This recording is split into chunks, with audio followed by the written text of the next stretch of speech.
In the U.S., embattled Republican presidential candidate Newt Gingrich has formally ended his campaign. Gingrich has not endorsed likely GOP nominee Mitt Romney. He has pledged to work hard to prevent, quote, the genuine disaster, referring to the possible re-election of President Barack Obama.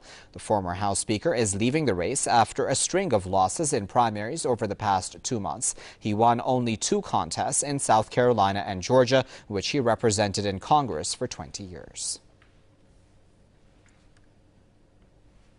To discuss that a bit further, we're joined now by Mr. Brent Budowsky, who is a columnist with the Hill newspaper, who's joining us now on the line from Washington. Thank you very much for joining us. Now, Gingrich had been one of the many controversial Republican candidates hoping to challenge Obama. How do you assess the campaign he ran and him bowing out at this time?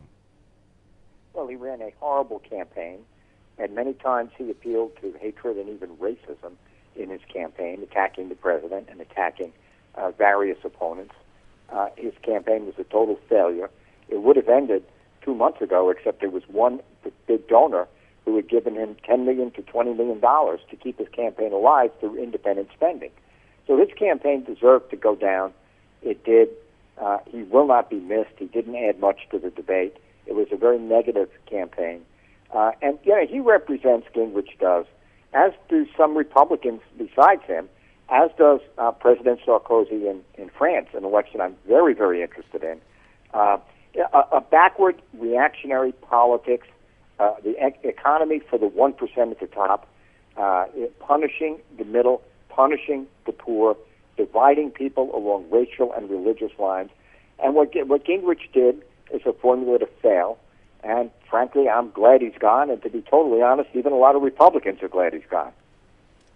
But Gingrich had been known as a man not to shy away from making claims and policy initiatives that, as you said, were controversial to say the least, such as his support even for the Israelis' assassinations of Iranian scientists, etc. How has he contributed to the polarization of U.S. politics going into these elections? Well, if you remember a year or two ago when they had that issue in New York at the site, or near the site, not at, of 9/11 about the Muslim mosque, he made some very horrible, bigoted comments about those Muslims there that were just an outrage and done for political reasons. He's attacked President Obama in ways that were very low, very ugly, and didn't help him at all. So I think his kind of campaign is exactly the wrong way to win an election in the United States. I think Sarkozy has gotten into trouble in France. Now, he's been appealing to the National Front to try to win their voters, and he may not even get them.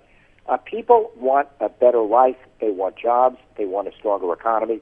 They don't want that kind of hatred that Newt Gingrich ran, and they don't want that kind of extreme right-wing austerity that punishes the jobless and punishes the poor, whether it's in the United States or in France or anywhere else.